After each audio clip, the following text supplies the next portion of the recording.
Welcome to Courtside Moms. I'm Zanthia, the Ball Mom Reddish, and today we are concluding Magic Mom Month with our very own Magic Mom, Wendy Sparks herself, mother of Khem Birch of the Orlando Magic. Hello, Wendy. Thanks for having me, Zan. Oh, well, look, I should say thanks for having me. I'm so excited about this opportunity to interview you, the queen herself, Wendy Sparks, who has been doing this thing with Courtside Moms for some time. So I'm just so honored to be another mom alongside you talking about your journey with your baby. Zan. Yes, right. So thank you. Absolutely, absolutely. So let's just jump right into this. We're going to be completely informal. I want to just have a girlfriend chat. Amen. And tell me about your experience. Tell me, where did all this start for Khem? Where did basketball start?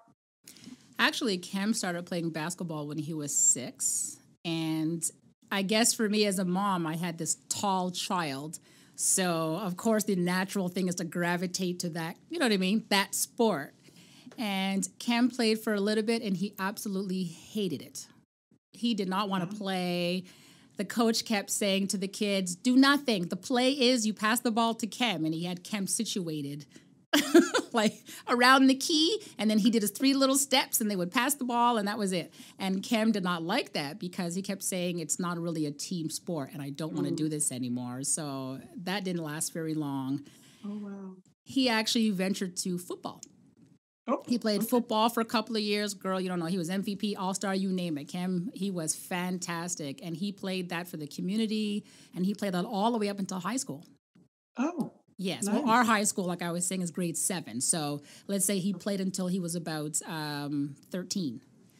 And then one day he decided he wasn't playing football no more. And at that time, he lived in Ottawa with his dad. And he was spending time with me. He came to Montreal to spend time with me for the weekend, and I had a meeting. And while I was at my meeting, he was playing around in the gym, and he was throwing the ball around, a basketball. And someone approached him and said, hey, do you play basketball? And Kem's like, no. And he's like, well, you should be playing basketball. He says, your coordination is fantastic. Okay. And then when I came out the meeting, the person approached me, and he's like, yeah, let me take your kid to Syracuse with me for the weekend, and let's see what happens. And that's exactly what happened. Khem went to go visit the Orangemen, and he spent a weekend there. And all that to say, within a week, Khem was ranked number 1. Wow. He was, really? yeah. He came back to Montreal, and we were like, hold on a second, like let's do this. And Khem, we started putting him in on basketball teams in Ottawa because he still lived there. Okay. And he started playing for, I think he played a year or 2 in Ottawa, and then after that he came to Montreal, and that's pretty much where it began. They start early, I tell you. Did you at that time, you have a child who goes from hating basketball to now loving it, balling out, being so great. Did you see a pro possibility for him? Did you see him as a pro player? Not really. And you know what? It's funny because I grew up watching basketball myself. I mean, come on now, who didn't watch the Bulls back then, right? I was like a Jordan fan. I was all about ball. But to me, it was basketball. It didn't click to me that, oh my God, this is actually a professional sport. They're getting paid. This is a job. This is a career. To me, it was just the NBA, you know what I mean? Entertainment. Yeah. It was only after when Khem became popular, because now people are calling. And I'm like, hold on a second. This is actually this is a career? Like, this is what people actually do? You know what I mean? I'm used to, you go to work and you do that 9 to 5, and it didn't register to me that basketball was, you know what I mean? Like, to me, it wasn't a career, a profession at all. So when people were telling me, your son, he has potential, I didn't at the beginning understand what that meant.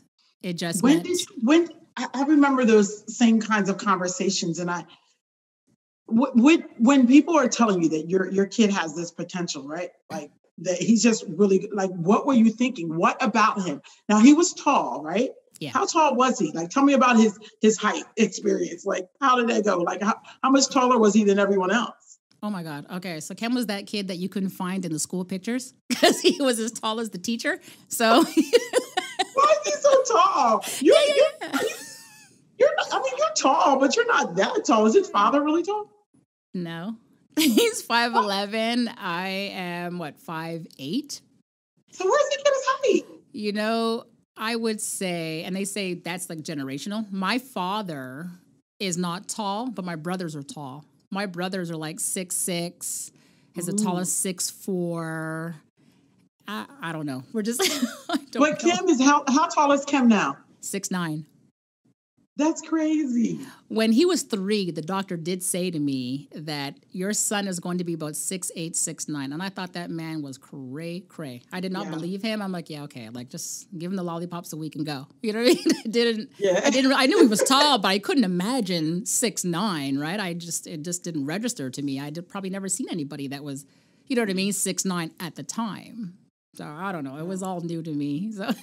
Wow. So I tell you, that height thing, every time they grow a little bit, it changes for them. So it's very interesting. So I know that you were in Canada, which is different than a lot of our experiences here in the United States. So let's talk about that a little bit. Like, being Canadian, what was the high school basketball experience like there for Kem, which some of us may be able to compare to what we experience here in the United States?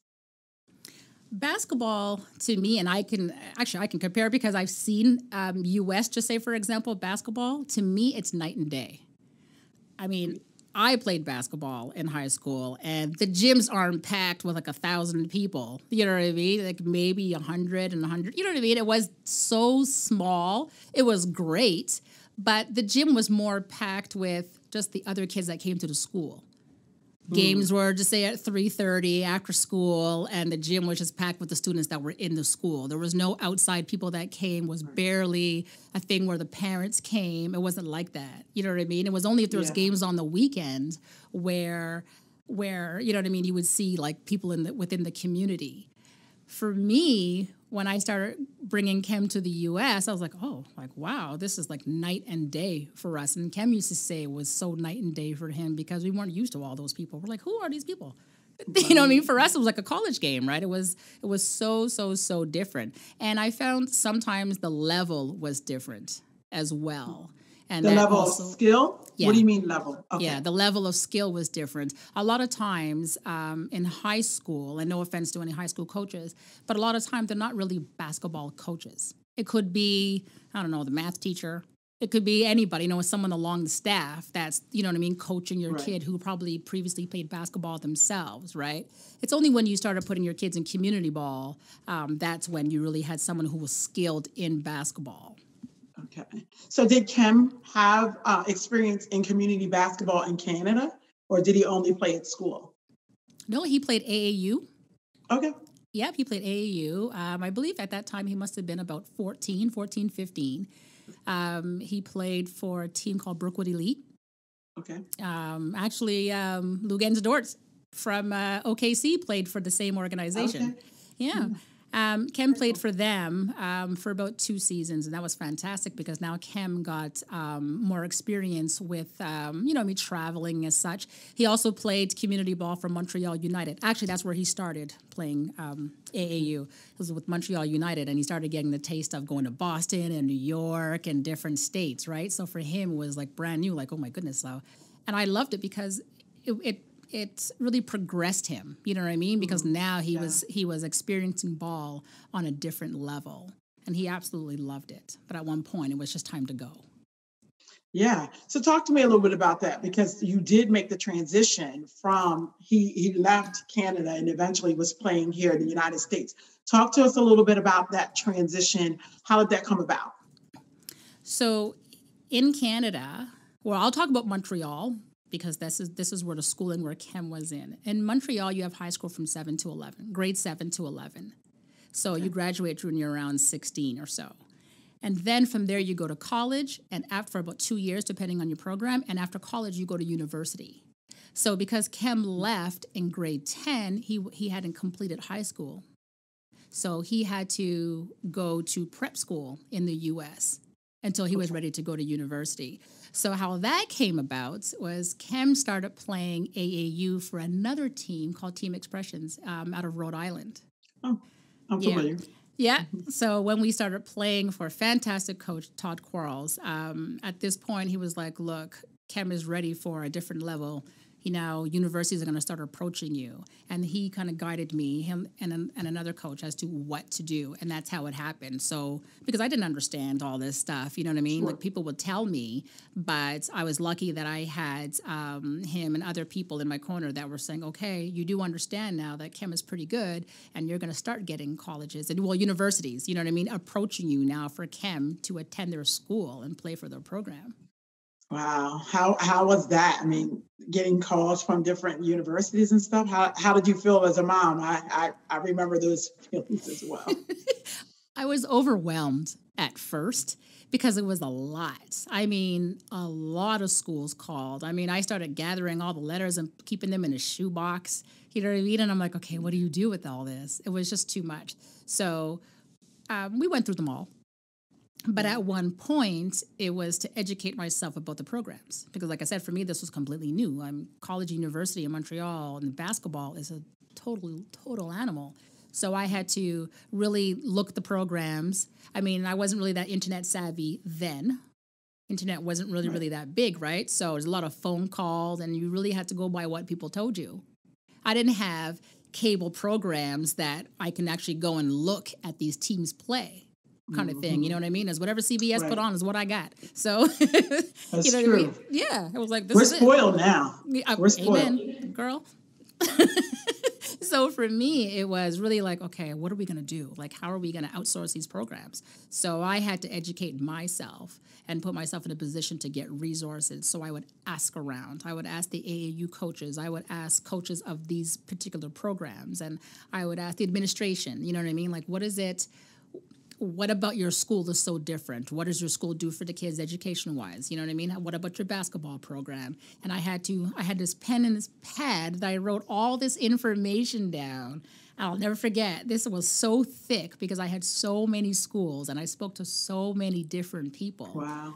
And it was overwhelming, but at the same time, it was such a blessing because that's when I realized that, oh, hold on a second. Like, Khem has a great potential to be a pro. Like, I knew he had potential to be a great basketball player, but to be a pro and be paid, total other animal for me. That didn't register at first. Sure. Wow. Yeah, it's great stuff. Really great stuff. So he transitions from Canada to the United States, and he's at a prep school level.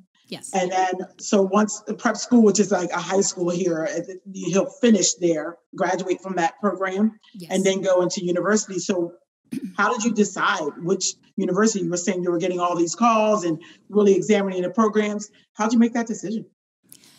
His AAU coach at the time played a big role in that. Also, the school.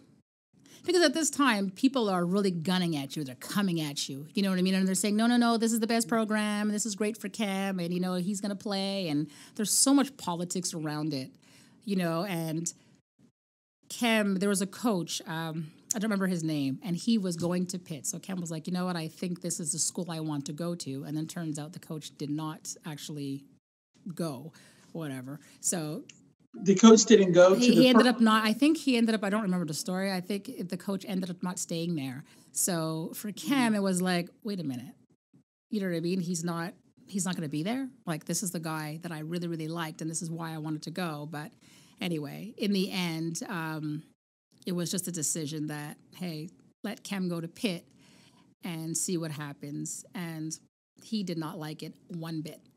Like, but why did he choose Pitt? Was Pitt like, I mean, I know that the other school didn't work out, but was there something that was drawing you to Pitt?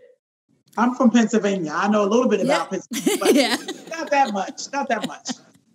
It was just the atmosphere at the time, it seemed like it was a right fit. At the time when the coaching and the staff come at you, it seems like a better fit than where you are. Doesn't necessarily mean that it's the right one, But when different options come at you, you got to pick the best out of the ones, you know what I mean? And at the time, that seemed like it was the best option, right? Yeah, it makes sense. And it is, I think people take for granted, they think that this is an easy decision or anything like that, or you have all these choices that just pick one. It's tough. It's tough. So you do have to kind of weigh your options and see what's best. So he goes off to Pitt and he's in college. You send your baby off to college and he's going to have this amazing experience. He's going to love it every day. And it's going to look just like on TV, right? Where everyone's happy and they're carrying their books and they meet their college sweethearts and they fall in love and it's just dandy, right? Is that how it worked for Khem? No. No? Not one bit. It worked that way for my son either, but not even a little bit. So Khem went to Pitt. And he practiced with the team and stuff, but I think that there was a lot of conflict with the players. And nothing bad about the program. It's just that Khem didn't gel with the players at the time. There were too many stars, right? So here you have this kid who comes from Canada, and he's, like a real top prospect in Canada. Then he comes to the U.S., and he's playing for 2 prep schools. You know what I mean? Very popular. And then he comes to university and he's sitting on the bench. And that for Khem just became very depressing. You know what I mean? He couldn't understand. And the only answer, he always got was, oh, well, you're just going to have to do your dues, pay your dues. You know what I mean? Wait for your time. And it's like, okay, however, when am I going to play? You know what I mean? Because Khem's mentality was, I'm not going to learn nothing from the bench. You know what I mean? You got to put me in the game, teach me something. I'm not learning anything if I'm sitting down. There's plenty of other schools that wanted to play him right away, or would they, right? Everybody says what you want to hear.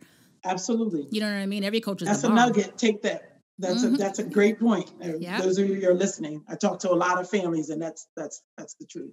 Yeah. So that's unfortunate. But it didn't stop there for him, right? No. He went on to do some other things. So tell me a little bit about what happened next. Well, actually, Khem told me that he wanted to leave Pitt. And I'll never forget this. They played in New York at Madison Square Garden. It was coaches versus coaches for cancer. Yes, child.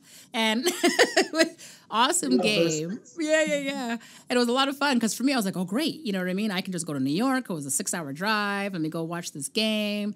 And Khem told me when the game was over and the team was getting ready to go back on the bus to go back to Pitt. And he said, I'm out. I don't want to be here anymore. And I was like, oh my God, really? And he says, yeah, I don't want to do this anymore. And he went back to Pitt and just left. And I was like, wow. Yeah. So at that point, he wasn't playing. He told me, I was like, get on the bus. At least go back to school. You know what I mean? Get on the bus. So yes, you're like, please, you start to plead, please, get on the bus. Get on the bus. You know what I'm saying? That's right. Pointing and everything at the bus. Get on it. So I get it. So yeah, we did that for toggling back and forth for a minute. He's like, all right. So he did. He got on the bus and went back to Pitt. And when he got back to Pitt, he says, Mom, I really don't want to be here. And you know what? I'm not that person that's going to sit there. No, you're going to stay. I'm not going to convince someone to do something that they don't want to do. It just doesn't make sense. And I knew that he was unhappy there. And you know what? I felt that his reasons, it's not that it was legit, but at the same time, I saw that it was affecting him as a person. It was affecting him personally. You know what I mean? And that's what bothered me about the whole situation. You know what I mean? It's you could sit there and tell people, just deal with it. But at the same time, if they're not happy, then what's the point? Right. So that's where, we're like, okay, we're going to have to make some changes. We're going to have to speak to some people. And when they announced that Khem left, I don't remember what platform it was, probably Twitter at the time, when it was like, yeah, Khem Birch left Pitt. Oh, my God. The calls that came in. Right away, the calls that came in. So it was a blessing. So Khem narrowed it down to Florida. Was it Florida State, New Mexico, and UNLV? So Khem went and did his visits, and when he got to UNLV, he's like, Mom, I think this is it. Okay. Wow. So I went out to UNLV, and I toured the school, with him, and then went back to Canada. And then I said, you make your own decision, but I wanted to see, you know what I mean? I wanted to see, because he said, this is it. All right. And I went with him. And like I said, we toured the school together, and you know what I mean? We met some people, met the staff, and then we flew back, and that night, he said to me, that's where I want to go. All right. And I'll never forget when we called the school and told the coach that, actually we spoke to the assistant coach and we said, yeah, you're the school. The screams that came from my receiver girl. They were happy to have him. Yeah. Yeah. That was great. That's awesome. And so his experience at UNLV, was it better than the experience at Pitt? Oh my God, night and day. Night and day. Khem was so happy just to see him smile.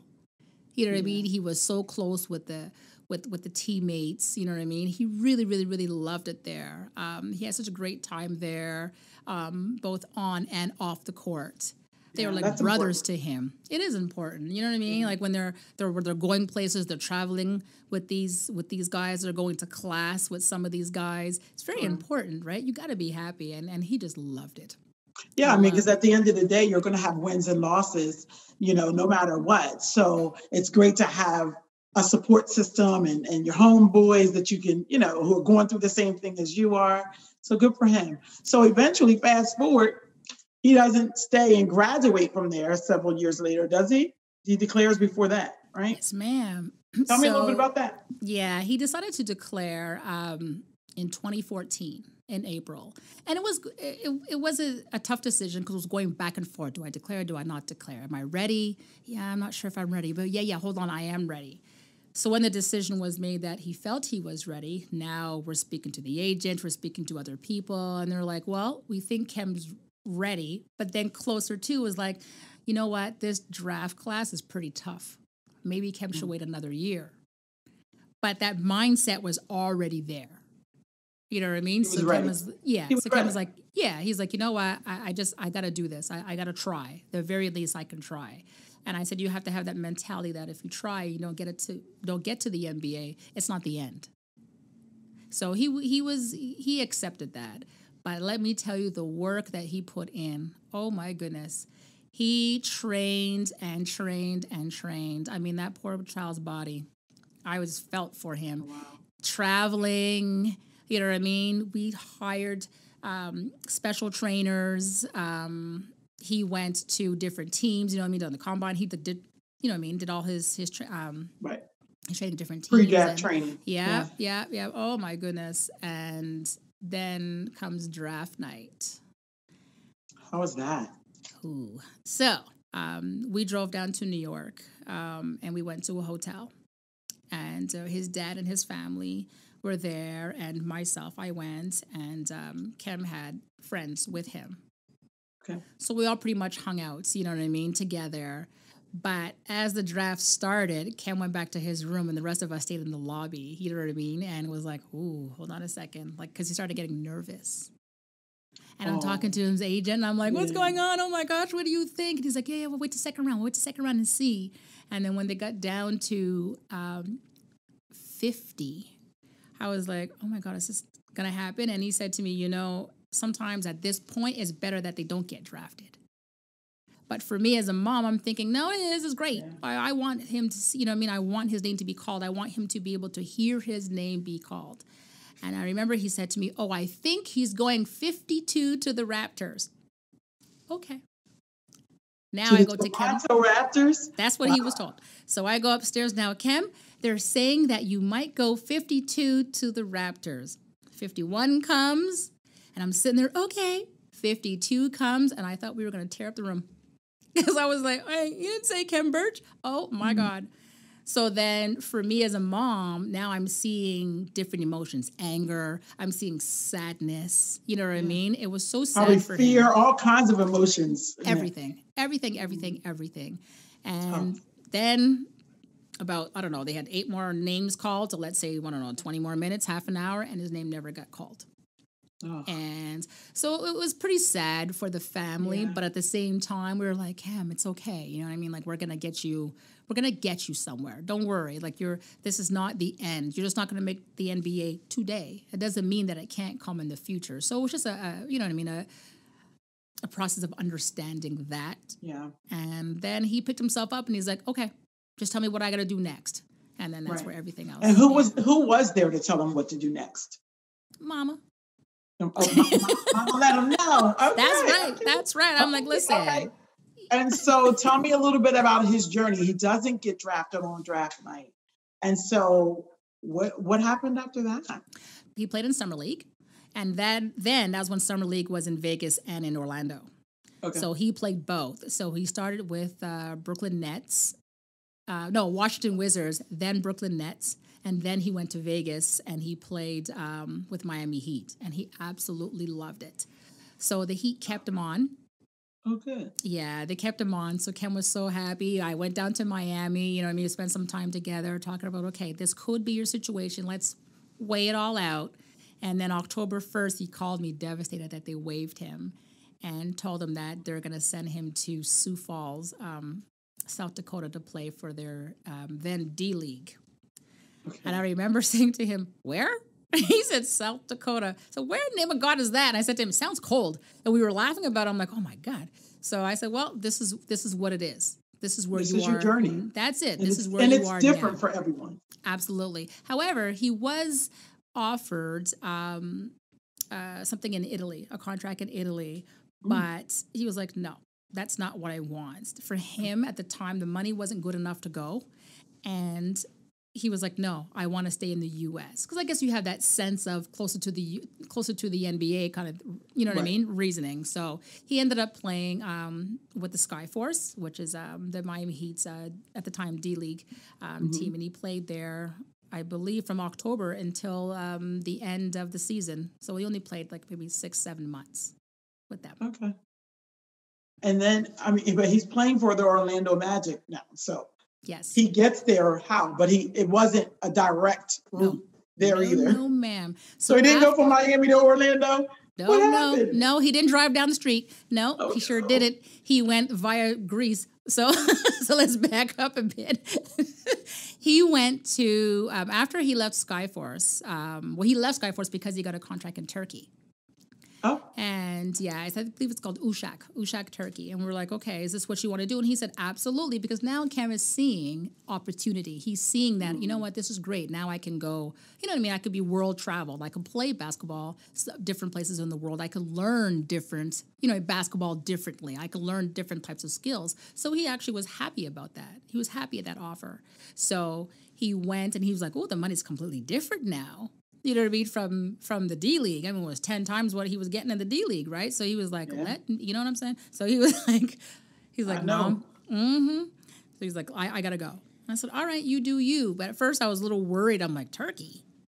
Because, we never see on TV great, wonderful things about Turkey. You know what I mean? But when he got there, he actually said, it's a great country. You just got to be careful where where you go. And of course, the team, they protect you. They make sure that, that they don't put you in harm's way, right? But I always made sure where that Canadian embassy is, and you make sure that you have a cell phone on you all the time. I don't care what anybody says.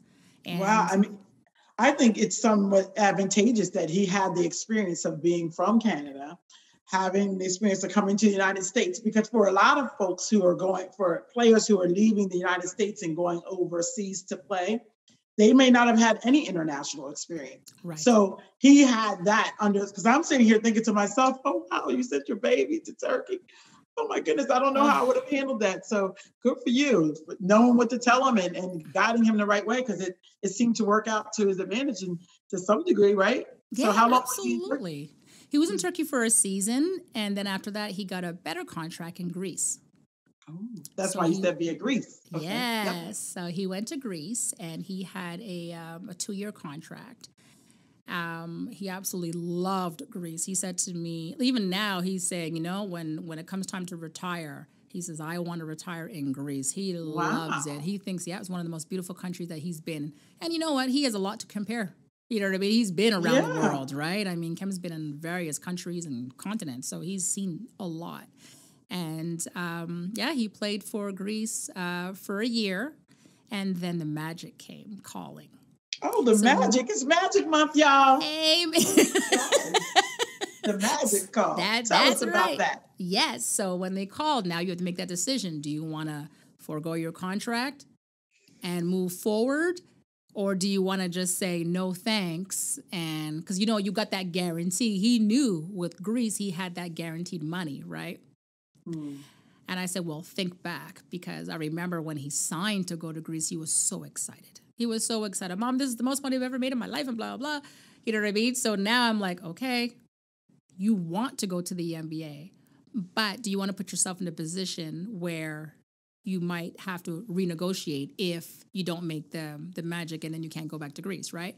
But he was like, nah, I'm good.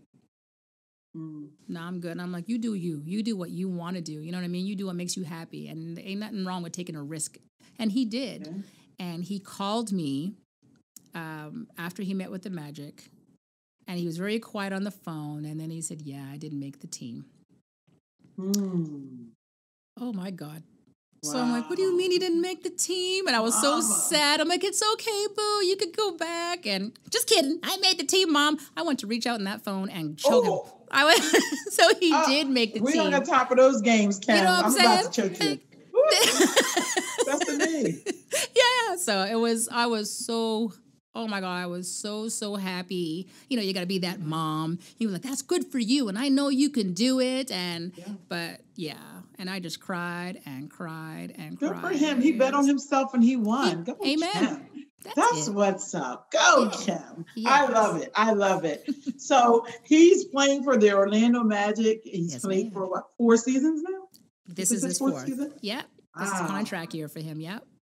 Ooh, so yes, this is some things on the line. We'll have some more decisions to make, prayerfully, you know, whatever God allows. So that's really awesome. Well, it's interesting to hear from a mom's perspective, because, you know, we think about how it is for the players and stuff, but his path wasn't straight. No. And yet, and it wasn't without any challenge or setbacks. Yet he ends up getting to meet his ultimate goal, playing in the NBA, and now being there for 4 years in a contract year. Let's go, Khem. Let's get it. You know, let's bring home the bag. That's what's up. So this is his contract year. So what exactly is next? We're praying that either the Magic sign him again, or he gets, you know what I mean, or he gets a contract elsewhere. At the end of the day, Khem just wants to stay in the NBA. Yeah. You know what I mean? You always want to stay within your family. Sure. But at the same time, sometimes you just got to go, right? So, and Khem is just a humble guy. He just wants to play. Sure. You know what I mean? He understands he's got a role, and you just tell me what you need me to do, Coach, and I'm going to do it. And that's who Khem is. So, You know what I mean? We'll see what happens moving forward. But like I said, for Khem, you know what I mean? He always says, I just want to be on the court. That's his love. That's his joy. That's his life. Yeah. Oh, that's awesome. Like, I can't imagine him not playing basketball. I really can't. Oh, wow. I'm so happy for him. I'm glad to see him living out his dream. It is truly a blessing. Now, as we get ready to close, we always close with our fun facts. So yes, we do. Let's share some fun facts. Let's share some fun facts about Khem. What is that go-to dish that you make that he absolutely loves? I can't get enough of. Fried chicken and rice, girl. Fried chicken and rice? Fried chicken and rice. He loves it. Yes. Or really? Sometimes I'll make rice and peas. Rice and peas. Yes, Khem loves it. So wait, what part of the chicken does he like? The whole thing. You don't know my child, my Khem. Really? Okay, so understand. You know what? I have to tell you a quick joke. Khem went to stay with with his godmother in Toronto. And this, I can't even make this up. And she and her husband made chicken for supper. 15 pieces of chicken. Khem ate all. So now they're thinking, come on, Khem. You know what I'm saying? So for them, it was chicken for the family for supper. Everybody comes home and the chicken's gone, and he thought it was his. Oh my gosh. So I can't even make that up. So yeah, he loves him some chicken. Like, oh wow. Khem was always a healthy eater, always. Oh wow. Oh, well, that's good. That's a blessing. So he must have gotten that example from you, because I wish that was my story. It is not. So one item as a child that Khem could not live without. If it were a person, I would say me. And the reason why I say that, and he and I actually spoke about that recently, and he was saying, I just couldn't live without you. He said, Mom, Oh. he says, you are my everything. He says, we did everything together, which is true. Oh. We did everything together. Like, you know what I mean? When his brother came along, it was the three of us. You know what I mean? Everything to me was my boys. So I got them in their sports and we just went. I mean, I used to laugh because we were so close that my kids would have a problem with somebody and call me. Like I'm the you bully. go fight You know what I'm for them? saying? Yeah. I remember Khem called me once. Mom, the teacher's getting on my nerves. Can you come beat her up? Oh. What do you say as a mom? I'm on my way. Right. Look, right? She better You know what I'm saying? I'm like, yeah, what she say? No. But then item, I would say his PlayStation. Girl, he cannot live without his PlayStations till this day. Till this day. When he left Pitt, so funny. When he left Pitt, now he had to take the bus to Canada, right? So they had him going Pittsburgh to Buffalo, Buffalo to Canada. They get to Buffalo and they lost his bags. Now I'm losing my mind. They lost my child's clothes. Kev was like, oh my God, my PlayStation. That's all he cared about. Right. And he was sitting there, you know what I'm saying? And his PlayStation was all he cared about. I'm sitting there talking about, your clothes, your shoes. You know how expensive it was, you know what I mean, to buy shoes? Right. Because for me now, you ain't got no team. You ain't getting no shoes. Now I got to start looking for size 15s and 16s. You know what I mean? And we don't have that in Canada. So I was like, oh my God. No, Khem did not care. It was his PlayStation. He's like, Mom, find my PlayStation. And they did 90 days later. They make their own players and stuff. He would have had to duplicate that. That would have been a real problem. So I'm mad. I'm not mad at Khem. Listen, me too. I wasn't mad at him because I wasn't buying another one. So that wasn't free back then. So that's funny. That's funny. Do you have a childhood nickname for him? Oh my God. And if you did, what was it? Yeah, he's gonna kill me. So we call him Roo, like ROO. And the reason why was when he was in kindergarten, the teacher was doing some little thing with the kids, and she would name the kids after an animal that started with the letter of their first name. So, of course, kangaroo. So I used to say, Khem Kangaroo, I don't like that. So that, but it was part of the whole kindergarten thing. It was kind of cute. And then, it was cute then. Yeah, it was cute. It ain't cute now. But I still call him Roo. Oh. Yeah, like he'll answer to me. Yeah, he answers to it, but I wouldn't suggest anybody else who's listening or watching, don't be calling my child Roo, because, it's on. But he won't like that. But, that's his nickname. Oh, 28 years later, I'm still calling him Roo. Oh, I love it. So now we want to ask you some advice that you can give other moms and our listeners. So what 3 tips would you give a mom who has to deal with a coaching decision that they don't agree with? Number 1, I would say to the mom, stay in your lane. Because at the end of the day, the coach is there for a reason. And I think as moms or as parents, we're passionate, right? We think we know all, but we don't. You know what I mean? Or even if you do, at the end of the day, you weren't the one hired to do that coach. So I always tell people, if you're willing or if you're okay with putting in your 2 cents with the coach, you know what I mean, when he's making a bad decision, and don't get mad if someone says, talks to you about your parenting decisions. It's the same thing, right? You don't want anybody interfering with you. So you got to kind of, you know what I mean, just give it a chance. So that's just, I mean, to me, it's just stay in your lane pretty much, right? Yeah. Another thing is trust the process. You know what I mean? If the coach is there, trust his decisions, trust what he's doing. I don't know a single coach who wants to lose. I don't know. I've never heard of any coach that says, let's just go out there and do what you got to do. Even if he has no experience, no one wants to come out as a loser, right? Everybody wants to come out with a win. So just trust what's going on. Trust, you know what I mean, what he's doing. Another piece of advice, I would say, you know what, if you have an issue, why don't you ask the coach? You know what I mean? I would express it. You know what I mean? Like, hey, you know what, I wasn't very happy with this, and this is why. Can you please explain it to me? I mean, the very least, give him that or her that respect, right? And just say, I'm sure a coach would prefer you come up to them and say something rather than you say it behind their back, right? Right. Absolutely. Yeah. What advice would you give to a player about how to deal with a tough teammate? I would say talk it out, because it's really important. You know, your colleagues, your teammates, you have to work together, whether you want to or not. You guys are in this contract together. You know what I mean? You gotta figure it out. See what's the problem. Like, ask, like, what's the issue? Like, why don't you like this, or why don't you like when I do this, or why does it bother you? Because I think it's important. People usually have reasons why. You know what I mean? So I think it's important just to get out there and just put it out there and ask. You know what I mean? Like, I would tell them, I see that you're unhappy with this, what I'm doing. So tell me why. You know what I mean? If they're put them on the spot, if that's the case, right? And just get it out. Because to me, I tell Cam all the time, if you have a player that's not happy with you, I said, go speak to him. Yeah. Don't shy away, because he's that type of person that I don't care. I'm like, no, you should care. Just go approach them. Sure.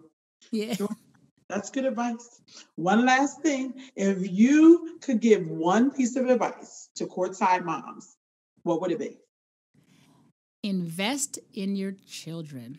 And when I say invest, I'm not talking financial investments. I'm just talking, number one, time. Pay attention to your kids, because there's dreams that your kids want to do. And just because you don't understand the dream or believe in the dream doesn't mean that it can't happen. You know what I mean? For me, basketball was Kem's dream. It wasn't my dream. I played basketball, and I could have gone places playing basketball, but it wasn't important to me. I was like, there's no way I'm leaving Canada, leaving my friends and my boyfriend. Get out of here. Like, you know what I mean? You know what I'm saying? He was important back then. So, so for me, you know what I mean? Now, as a parent, I'm like, no, listen to your kids. You know, understand what they're saying. Take that minute to see or understand what they see. You know what I mean? If they say to you, look, I want to play basketball, or I want to, I don't know, become the best chess player in the world, well, then go figure that out. Go and look and see, you know what I mean, what this is all about for your child, and help them. I rather, as a parent, help my child do something, let them do it, and if they fail at it, at least they tried. At least they can say, you know what, I did this, and it didn't work out. I'm going to either try it again or do something else. But allow them to be them and be their own person, and don't live vicariously through your kids. Let them live their lives. That's great advice. That was great. So magical on this last the day of Magic Mom. So thanks for sharing that, Wendy. That's been awesome. We learned so much about Khem.